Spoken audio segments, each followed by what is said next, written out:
Hello दोस्तों, नमस्कार। आज अपने पाठ का नाम है 17 अध्याय राजस्थान एवं दिल्ली सल्तनत। तो इसमें जितने भी मोस्ट इम्पोर्टेंट क्वेश्चन आंसर बनेंगे उनको देखते हैं अपन। तो आइए करते हैं आज का वीडियो शुरू। देखिए, जैसा कि हम पिछले पार्ट में पढ़ चुके हैं कि सम्राट हर्ष की मृत्यु के पश्चात भारत की राजनीतिक एकता समाप्त हो गई है। भारत के विभिन्न भागों में स्वतंत्र राज्य बन गए हैं। इन नए राज्यों में अपनी प्रभुता स्थापित करने के लिए संघर्ष छिड़ गया है। इस कारण भारत राजनीतिक और सैनिक दृष्टि से कमज़ोर हो गया है। इस राजनीतिक अस्थिरता का लाभ उठाकर बाहरी आक्रमणकारियों ने भारत पर हमले किए। ये पृथ्वीराज जी चौहान है, देख लीजिए इनका फोटो। तुर्की आक्रमणकारियों ने गजनी के महमूद गजनी ने भारत पर कितनी बार आक्रमण किया था? 17 बार आक्रमण किया था। तुर्की आक्रमणकारियों में गजनी के महमूद गजनवी ने 17 बार आक्रमण किया था। तो ये कहाँ का था ये गजनवी? पश्चिमी देशों का। गजनी का था। और कौन सी जाति से संबंधित था? मुस्लिम। मुस्लिम, ईसाई, फारसी, तुर्की? तुर्की। तुर्की, ठीक है। और सोमनाथ मंदिर पर कब आक्रमण किया गया था? 1025 में आक्रमण किया था। ठीक है। और मंदिर को तोड़ फोड़ कर प्रचुर मात्रा में धन लूट कर ले गया। महमूद के आक्रमणों से भारत की स्थिति संस्कृति के प्रतीक कई मंदिर और स्मारक नष्ट हो गए। सोमनाथ महमूद के आक्रमण से। इसके बाद में आ जाइए, महमूद गजनवी के बाद गौर प्रदेश के मोहम्मद गौरी ने भारत पर आक्रमण किया और भारत में मुस्लिम साम्राज्य की स्थापना का बीजारोपण किया। किसने किया? महमूद गौरी ने। मोहम्मद गौरी ने मुस्लिम साम्राज्य की स्थापना का बीजारोपण किया। किस प्रदेश से संबंधित था ये मोहम्मद गौरी? गौरी प्रदेश से। गौर प्रदेश से। पृथ्वीराज चौहान के मध्य कौन सा युद्ध लड़ा गया था? तराइन का प्रथम या तराइन का द्वितीय? तराइन का प्रथम और द्वितीय दोनों ही लड़े गए थे, लेकिन प्रथम में पृथ्वीराज चौहान की विजय हुई और द्वितीय में हार गए थे। तराइन के प्रथम युद्ध में गौरी बुरी तरह पराजित हुआ और भाग गया। ठीक है। इसके बाद भारत में गौरी का अंतिम अभियान किसके खिलाफ था और कब हुआ था? खखोरो जा। हाँ, खोखरों के विरुद्ध हुआ था। सन ऑप्शन 1206 1205। 1206। 1206, you are right. मोहम्मद गौरी के कोई पुत्र नहीं था। उसकी अचानक मृत्यु से उसके सेनापति और सूबेदारों में सत्ता प्राप्ति के लिए संघर्ष शुरू हुआ। इस संघर्ष में गौरी का गुलाम और सूबेदार कुतुबुद्दीन ऐबक विजय हुआ। इसके साथ ही भारत में प्रथम मुस्लिम शासन की स्थापना हुई। गौरी का गुलाम था कौन? कुतुबुद्दीन ऐबक। ऐबक। और कुतुबुद्दीन ऐबक ने किस कुतुब मीनार की पहली मंजिल का निर्माण करवाया था? और दिल्ली सल्तनत की स्थापना कब से कब तक मानी जाती है? 1206 से लेकर 1526। स्थापना 1206 से मानी जाती है और इसका शासनकाल 1206 से 1526 तक माना जाता है, जब तक बाबर को ना जब पानीपत के प्रथम युद्ध में इब्राहिम लोदी की पराजय तक यह सल्तनत राज चला। इस दौरान विभिन्न राजवंशों ने दिल्ली पर राज किया, जिनमें दास वंश, खिलजी वंश, तुगलक वंश, सैयद वंश, लोदी वंश। ये क्रम बता सकते हो आप? ना।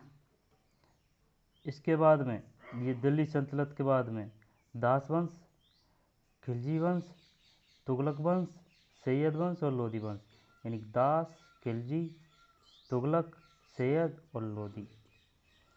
राजस्थान से निरंतर चुनौती मिलती रही थी। हमीर देव चौहान पे आ जाइए। हम्बीर रणथंभौर के चौहान शासकों में सर्वाधिक महत्वपूर्ण शासक था। इसके बारे में हमें किस महाकाव्य से पता चलता है? हम्बीर महाकाव्य और हम्बीर रासो। तो ये हम्बीर महाकाव्य किसने लिखा था? ऑप्शन नयचंद्र सूरी, वीरभद्र, सूर्यमल मिश्रण। नयचंद्र सूरी। नयचंद सूरीकृत हम्बीर महाकाव्य, ठीक है। और जोधराज कृत कौन सा था? हम्बीर रासो। हम्बीर रासो। जो पे बड़ी मात्रा है तो हम्बीर रासो, और नयचंद सूरी मतलब हम्बीर महाकाव्य, ठीक है ना। नयचंद हम्बीर महाकाव्य, जोधराज हम्बीर रासो। और वह अपने पिता जयद्रथ सिंह के जीवित रहते हुए गद्दी पर बैठा दिया गया। हम्बीर महत्वाकांक्षी शासक था। उसके गद्दी पर बैठने के समय दिल्ली सल्तनत में अराजकता फैली हुई थी। ऐसी स्थिति में दिल्ली के शासकों की ओर से निश्चिंत होकर हम्बीर ने अपनी विजय यात्रा प्रारंभ की। उसने 1291 ईस्वी में पूर्व तक दिग्विजय करके अपनी सीमा व शक्ति में अभिवृद्धि कर ली थी। उसने कई राज्यों को जीतकर अपने साम्राज्य का अंग बनाया और कई राज्यों से केवल कर ही लिया। ये हम्बीर देव चौहान है। हम्बीर ने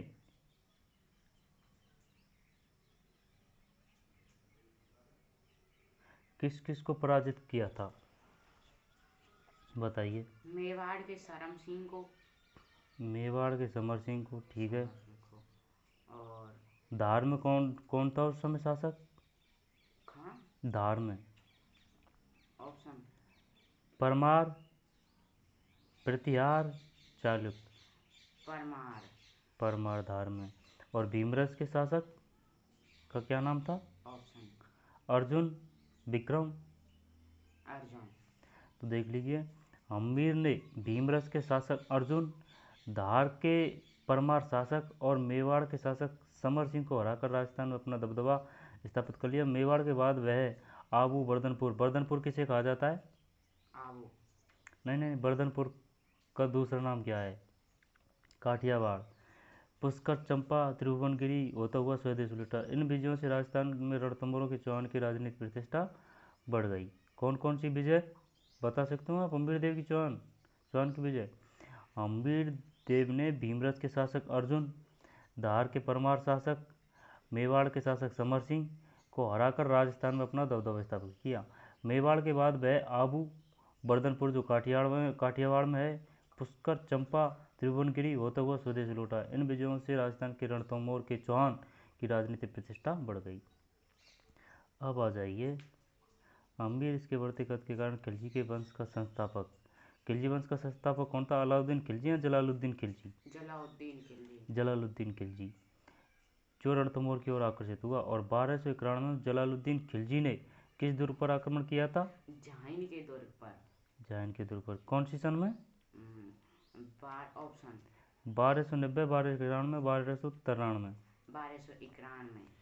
ठीक है, लिया। और दुर्ग की शिल्पकला मंदिरों को काफ़ी क्षति पहुंचा। इस जीत के बाद जलालुद्दीन रणथंभौर की ओर बढ़ा। हम्बीर ने दुर्ग रसद आदि का प्रबंधन सुरक्षात्मक रणनीति द्वारा सुल्तान का प्रतिरोध किया। जलालुद्दीन को इस आक्रमण में काफ़ी दिनों के प्रयास के बाद भी सफलता नहीं मिली, तो उसे युद्ध बंद करके वापस दिल्ली लौटना पड़ा। तो हम्बीर देव ने किसको पराजित किया था? दिल्ली के शासक को, जलालुद्दीन खिलजी को। अलाउद्दीन खिलजी नहीं, जलालुद्दीन खिलजी, अलाउद्दीन से पहले वाले को। जलालुद्दीन खिलजी को पराजित किया था। और उसने किस पर आक्रमण किया था? जाइन दुर्ग पर। जाइन दुर्ग की बात है। और 1292 में जलालुद्दीन ने फिर रणथंभौर को जीतने का प्रयास किया, किंतु वह सफल नहीं हो सका। 1292 में फिर से दोबारा से आक्रमण किया था। किसने किया था? जलालुद्दीन खिलजी ने। जलालुद्दीन खिलजी की बात चल रही है अभी। अब देखिए, 1296 में अपने चाचा जलालुद्दीन की हत्या कर अलाउद्दीन खिलजी दिल्ली का सुल्तान बना। अलाउद्दीन अत्यंत महत्वाकांक्षी शासक था और संपूर्ण भारत को जीतने की लालसा रखता था। दिल्ली के निकट सामरिक महत्व के रणथंभौर के अवैध दुर्ग को जीतने के लिए अलाउद्दीन लालायित था। हम्बीर ने सुल्तानों के कुछ शत्रुओं को अपने यहाँ शरण दे रखी थी। किसने दे रखी थी शरण? हम्बीर ने अलाउद्दीन खिलजी के दुश्मनों को। बताइए, रणथंभौर पर आक्रमण, ठीक है ना। अब रणथंभौर के आक्रमण पर सुनिए। सुल्तान के आदेश पर उलग खां और नुसरत खां सेना लेकर रणथंभौर की ओर बढ़े। ये अलाउद्दीन खिलजी के नेतृत्व में लड़ते थे। उलग खां, नुसरत खां दोनों की संयुक्त सेना ने जैन की ओर से रणथंभौर पर आक्रमण किया। सेना ने आसानी से जैन पर अधिकार कर लिया और जी भरकर नगर को लूटा। हम्बीर के आदेश पर राजपूती सेना जैन की ओर बढ़ी तथा तुर्की सेना को खदेड़ दिया। कौन सी सेना को? तुर्की सेना को खदेड़ दिया। तुर्की सेना ने जवाबी हमला किया और रणथंभौर पर घेरा डाल दिया। रणथंभौर दुर्ग की प्राचीर जानते हो, दीवार से राजपूती सेना के प्रहारों से नुसरत खां बुरी तरह से घायल हो गया और मारा गया। राजपूती सेना ने दुर्ग से निकलकर तुर्की सेना पर जोरदार हमला किया तो उलुग खां को अपने प्राण बचाने के लिए भागना पड़ा। वह अपनी सेना भी बिगड़ गई। तो कौन मारा गया था? नुसरत खां। अब आगे आ जाइए। इसके बाद जब अलाउद्दीन खुद एक विशाल सेना लेकर रणथंभौर आया, लगभग 1 वर्ष तक सुल्तान रणथंभौर दुर्ग पर घेरा डाले रहा, पर उसे कोई सफलता नहीं मिली। सैन्य क्षेत्र में सफलता नहीं मिलने पर अलाउद्दीन ने छल कपट से दुर्ग को जीतने के प्रयास शुरू किए। ठीक है ना? तो उसने सुल्तान ने संधि वार्ता के बहाने हम्मीर के सेनापतियों को बुलाया, उन्हें प्रलोभन देकर अपनी ओर मिला लिया। उधर किले में अब रसद सामग्री खत्म हो रही थी और जो बची थी उसमें अलाउद्दीन ने हड्डियों का चूरा मिलवाकर अपवित्र कर दिया। जल स्रोतों को भी अपवित्र कर दिया, यानी पानी पीने के वगैरह उनको हैं। ऐसी स्थिति में भूखे प्यासे राजपूत सैनिक केसरिया वस्त्र पहनकर दुर्ग से बाहर आ गए और शत्रु क्षेत्र से। इसके बाद दिल्ली की विशाल सेना के सामने राजपूती सेना टिक न सकी। हम्मीर वीरतापूर्वक लड़ता हुआ मारा गया और 1301 में अलाउद्दीन का रणथंभौर पर अधिकार हो गया। कौन सी सन में हो गया? 1301 में। और इसने हम्मीर देव ने कितने युद्ध लड़े थे? 17, जिनमें कितना में विजयी रहा? 16 में। अब आ जाइए रावल रतन सिंह। रावल रतन सिंह किस दुर्ग से संबंधित थे? चित्तौड़ के दुर्ग से। इसका राज्य सिंहासन पर कब बैठे थे रावल रतन सिंह जी? 1302, 1301, 1305? 1301। नहीं, गलत। 1302। 1302 में रावल रतन सिंह मेवाड़ की राजधानी चित्तौड़ में राज सिंहासन पर बैठे। 1 वर्ष के भीतर ही अलाउद्दीन मेवाड़ के बढ़ते हुए प्रभाव, साम्राज्य विस्तार की लालसा और दुर्ग के सामरिक महत्व आदि के कारण अलाउद्दीन ने चित्तौड़ पर आक्रमण कर दिया। अब किसकी पे आक्रमण कर रहा है अलाउद्दीन? चित्तौड़ पर। खिलजी चित्तौड़ पर। चित्तौड़ पर किस राजा का शासन था? राव रतन सिंह। और उनका राज्य सिंहासन पर बैठे थे 1302 में। ठीक है। अलाउद्दीन एक विशाल सेना के साथ दिल्ली से रवाना हुआ। चित्तौड़ के समीप गंभीरी और बेड़त नदियों के किनारे अपना सैनिक शिविर स्थापित किया। अब ये क्वेश्चन आ जाए, बताइए चित्तौड़गढ़ दुर्ग किन नदियों के बीच में स्थित है? तो किस नदी, कौन नदियों के बीच में? गंभीरी और बेड़त। चित्तौड़ पर 8 माह के घेरे के पश्चात भी अलाउद्दीन को कोई सफलता नहीं मिली। कितना माह का घेरा लगाया था चित्तौड़ पर अलाउद्दीन खिलजी ने? 8 माह का घेरा। अलाउद्दीन को कोई सफलता नहीं मिली। तब अलाउद्दीन ने कूटनीति का सहारा लिया एवं संधि वार्ता के लिए पहल की। संधि वार्ता के दौरान रत्न सिंह को बातचीत करते हुए अपने पड़ाव तक ले गया, जालसाजी से, झूठ बोल के कि भाई मैं आपका मेहमान हूँ तो आप भगत के लिए बाहर तक चलो, ऐसे करके ले गया रतन सिंह को अलाउद्दीन खिलजी और उसे कैद कर लिया। गौरा और बादल के प्रयासों से रतन सिंह अलाउद्दीन खिलजी की कैसे मुक्त हुए? किसके प्रयासों से? गौरा और बादल किसके राज्य सिंहासन में थे, राज्य में थे? राव रतन सिंह के। अब आगे आ जाइए। अब फिर युद्ध होता है, केसरिया धारण करते हैं और फिर उनकी रानी थी, काफ़ी सुंदर थी, उसका नाम क्या था? पद्मिनी था। और पद्मिनी ने विशाल संख्या में स्त्रियों के किले के अंदर जौहर किया। जौहर मतलब जैसे कि अग्नि जलाई और सबके सब उसमें कूद गई, अपने प्राणों की आहुति दे दी। ठीक है ना? अब इसके बाद में आइए, भव्य भवनों और मंदिरों को धराशायी कर दिया। किसने? अलाउद्दीन ने। ये सब हो गया ना। इसके बाद में कुछ दिनों बाद मेवाड़ का राज्य और चित्तौड़गढ़ का दुर्ग अपने पुत्र को सौंपकर अलाउद्दीन दिल्ली लौट गया। ठीक है ना भाई? लौट गया अपने पुत्र को। और इस पुत्र की वजह से इसका नाम शायद खिजराबाद कुछ ऐसे पड़ा था इस दुर्ग का नाम, आगे आ जाएगा। ठीक है ना? चलिए अब आगे चलिए। चित्तौड़ पर अधिकार कर लिया। रानी पद्मिनी, गौरा बादल वो थे। 1302 में सिंहासन पर बैठे थे।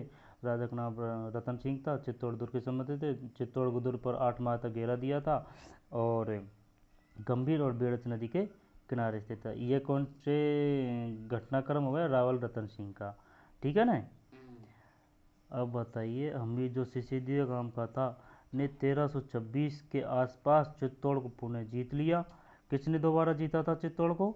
सिसोदिया वंश ने सिसोदिया गांव का था 1326 में।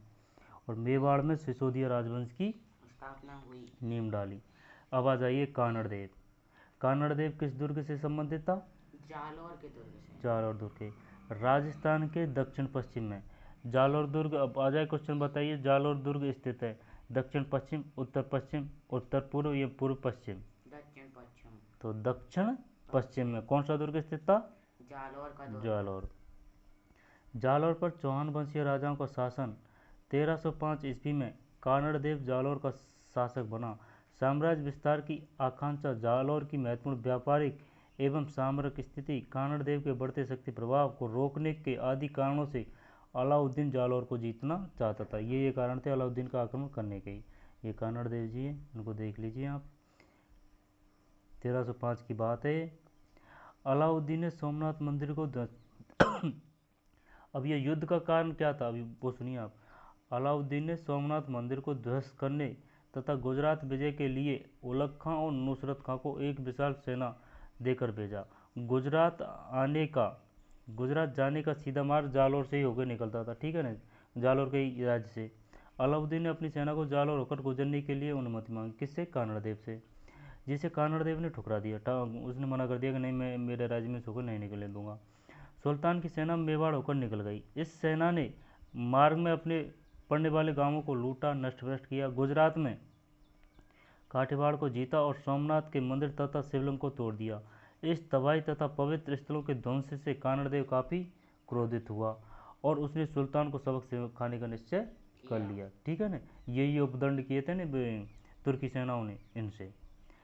कानड़ देव ने, अब आगे जाइए, कानड़ देव ने गुजरात में तबाही मचाकर लौट रही सुल्तान की सेना पर भीषण आक्रमण किया और गुजरात से लूटकर लाया गया धन छीन लिया। किस पे से छीन लिया? तुर्की सेना पर से। तुर्की सेना पे से। किसकी सेना ने? कानड़ देव की सेना। कानड़ देव की सेना में या फिर रत्नी सिंह की सेना ने? कानड़ देव की कानड़ देव की सेना ने लूट लिया। सुल्तान ने जालौर को जीतने के लिए अपने सेनापतियों और सेना को भेजा।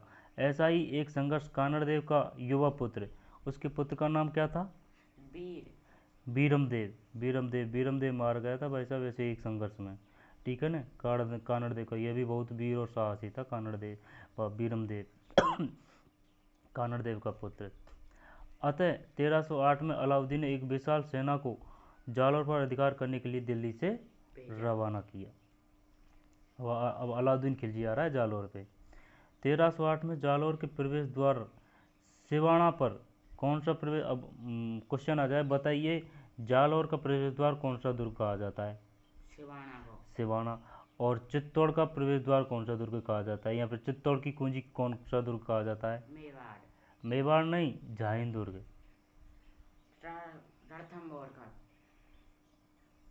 हाँ, रणथंभौर का जाहिन दुर्ग, ठीक है ना। तो जाहिन दुर्ग कहाँ है?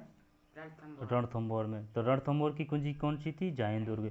और जालौर दुर्ग की कुंजी कौन सी है, या फिर जालौर दुर्ग से पहले कौन सा दुर्ग आएगा? सवाना। ये कुंजी रख लो, जैसे कि होता है ना कि किसी पे जाने से पहले वो मैन में वो दुर्ग पड़ता है तो पहले उसको जीतना पड़ता है। 1308 में जालौर के प्रवेश द्वार कहलाता है कौन? सिवाना। सेना ने आक्रमण किया पर उसे सफलता नहीं मिली। बाद में देशद्रोहियों की मदद से छलकपट द्वारा खिलजी की सेना ने सिवाना के दुर्ग को जीत लिया। इस पर कानड़ देव ने सभी राजपूत सरदारों का आह्वान किया। किसने? कानड़ देव ने। और फलतः जगह जगह खिलजी सेना पर प्रहार होने लगे और मेड़ता के पास मलकाना में राजपूत सैनिक सुल्तान की सेना पर टूट पड़े और सेनापति शम्स खां को उसकी पत्नी सहित बना लिया। किसको बना लिया था? शम्स खां को पत्नी सहित बंदी बना लिया। लेकिन ये समाचार जब सुल्तान के पास पहुंचे तो उसने एक विशाल सेना लेकर जालौर के लिए चल दिया और उनको मुक्त भी कर दिया कि इनसे अपनी कोई दुश्मनी नहीं है, महिलाओं के साथ सम्मानजनक व्यवहार किया जाएगा तो उनको छोड़ देते हैं ससम्मान। जालौर पहुंचकर सुल्तान ने दुर्ग पर घेरा डाला। कानड़ देव ने अपनी संपूर्ण शक्ति के साथ शत्रु का मुकाबला किया, लेकिन घेरे के लंबे समय तक चलने से किले के भीतर मौजूद रसद सामग्री, एक ही दुर्ग में काफ़ी साल, 1.5 साल, 2 साल ऐसी व्यवस्था रहती थी, पानी की, इनकी, खाने पीने की एकदम भरपूर मात्रा में।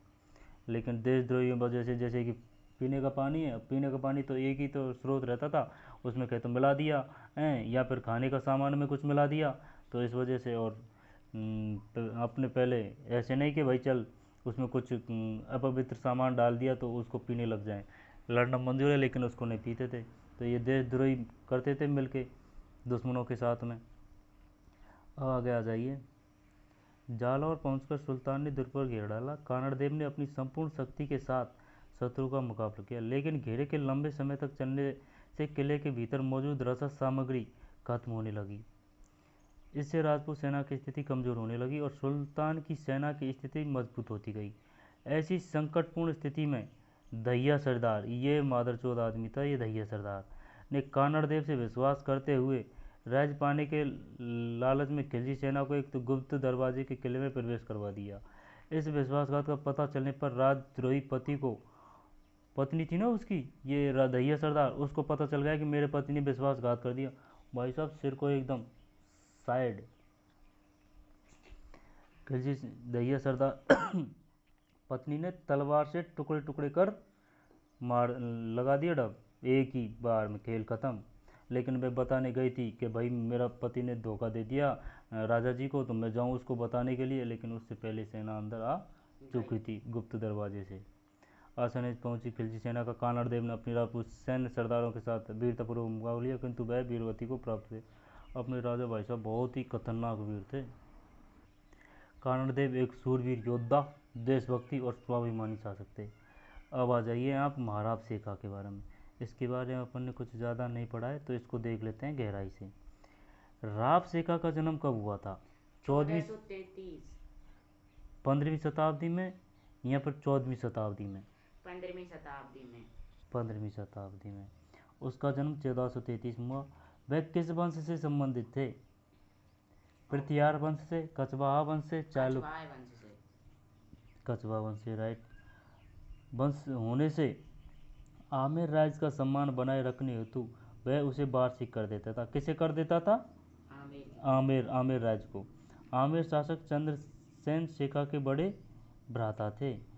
उन्हें शेखा का स्वतंत्र राज्य मान नहीं था और उसको किसी प्रकार आमेर की अधीनता में लाने के लिए, ठीक है ना, वो उसका बड़ा भाई, छोटे भाई को, राव शेखा जो एक स्वाभिमानी व्यक्ति थे, को आमेर की अधीनता स्वीकार नहीं थी। अतः दोनों भाइयों के मध्य एक तरफ तक युद्ध होते रहे और अंत में 1471 में युद्ध में शेखा की विजय हुई। कौन सी सन में? 1471 ईस्वी में। शेखा की विजय हुई। छोटे वाले की या फिर बड़े वाले की? छोटे वाले की। इसलिए चंद्रसेन को शेखा को एक स्वतंत्र शासक स्वीकार करना पड़ा। ये महारावल शेखा है, इसको देख लीजिए आप। महारावल शेखा घोड़ा पे बैठे हुए हैं। शेखा युद्ध कला में पारंगत था। इसके बाद उसने अपने आसपास के स्थानों को हस्तगत करना शुरू किया। परिणाम स्वरूप उसने कौन कौन से दुर्गों पर अधिकार किया था, बताइए अब आप। पुष्कर। नहीं, पुष्कर नहीं है इसमें। नहीं आता। ऑप्शन देता हूँ। भिवानी, हिसार, या फिर अजमेर, या फिर मेवाड़, उदयपुर, या फिर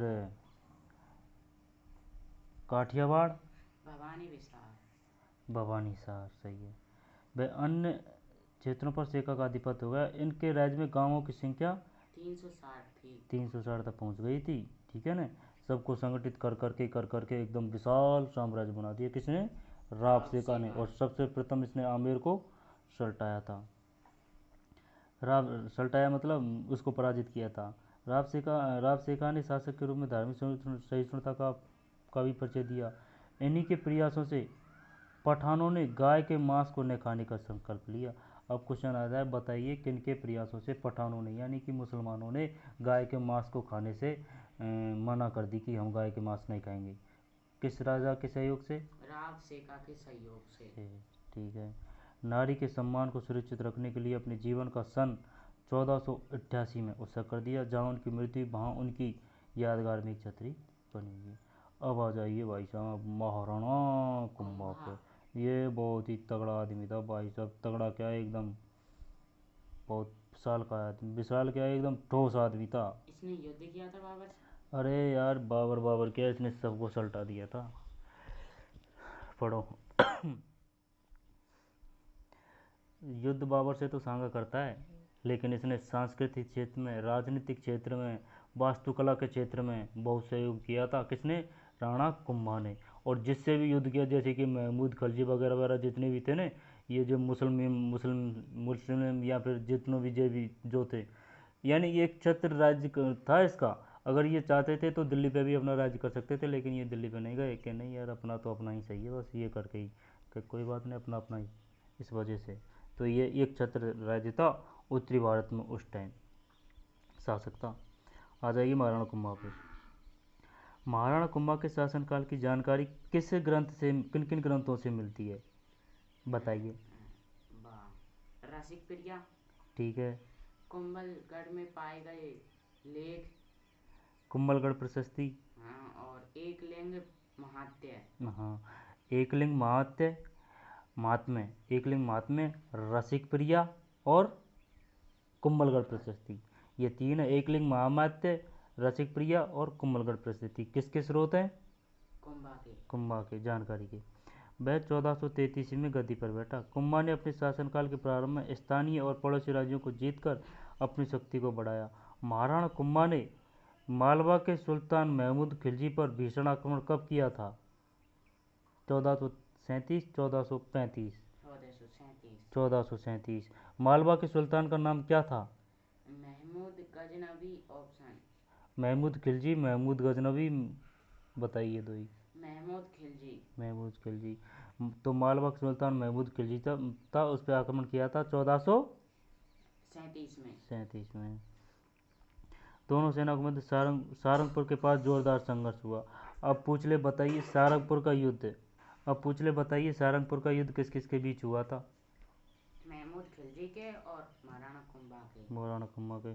6 महीने तक इसको कैद रखता है, फिर छोड़ देता है, जा यार तू मौज कर, ऐश कर तू, लेकिन बाद में यही धोखा देता है ये महमूद, ये क्या है, महमूद खिलजी। इस युद्ध में महमूद खिलजी की सेना को परास्त होकर भागना पड़ा। इस भागती सेना का कुंभा ने मांडू तक पीछा किया और महमूद को बंदी बना लिया, किंतु 6 माह चित्तौड़ में रखने के बाद महमूद को मुक्त कर दिया। मुक्त होकर महमूद ने बार बार कुंभा के विरुद्ध युद्ध किए, मगर वह कभी सफल नहीं हुआ। इसके बाद कुंभा ने गुजरात के शासक कुतुबुद्दीन और नागौर के शासक शम्स खां की संयुक्त सेना को, अब आ जाए क्वेश्चन, बताइए अब क्वेश्चन आ जाए कि किसने संयुक्त सेनाओं को पराजित किया था? महाराणा कुंभा। कौन कौन सी सेनाओं को? नागौर की सेना को और मालवा की को। गलत है। नागौर की को और गुजरात की को। मालवा भी सही है, लेकिन है ना भाई, इसमें आ जाएगा इसके बाद कुंभा ने गुजरात के शासक कुतुबुद्दीन और नागौर के शासक, गुजरात के शासक कौन था? कुतुबुद्दीन। और नागौर के शासक शम्स खां की संयुक्त सेना तथा मालवा और गुजरात की संयुक्त सेना, यानी कि ये दो दो पार्टी थी, ये चार ही, दोन की एक पार्टी, दोन की एक पार्टी, दोन की, जैसे कि कुतुबुद्दीन और नागौर के शासक शम्स खां की संयुक्त सेना एक, और दूसरी मालवा और गुजरात की एक संयुक्त सेना, ये चारों को, यानी कि दो दो दो दो उनकी संयुक्त सेना, यानी 4 राजाओं की संयुक्त सेना को किसने पराजित किया था? महाराणा कुंभा ने। साहित्य व कला, ये महाराणा कुंभा है, देख लीजिए, गजब लग रहा है, शानदार लग रहा है, जोरदार लग रहा है। और कुंभलगढ़ किले का एक दृश्य। कुंभलगढ़, तो कुंभा ने कितने दुर्गों का निर्माण करवाया था? 84 में से 32 दुर्गों का। 32 दुर्ग का करवाया था। और यार वो एक और क्वेश्चन आता है कि कुंभलगढ़ किसने बनवाया था, या फिर महाराणा कुंभा का कौन दरबारी वास्तुकार था? मंडन,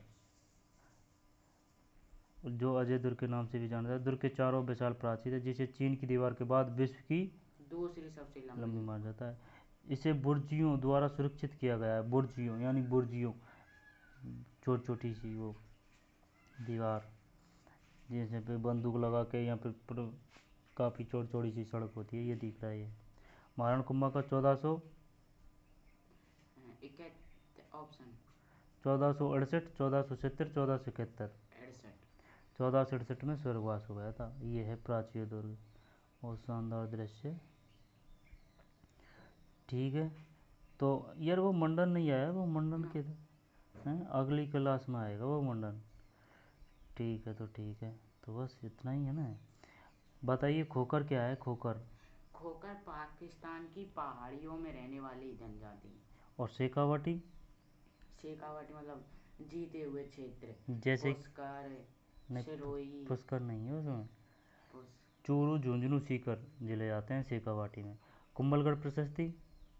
कुंभलगढ़ में कुंभलगढ़ के लेख अभिलेख। कुंभलगढ़ दुर्ग में रुका हुआ अभिलेख। अब बताइए कानड़ देव कहाँ का शासक था।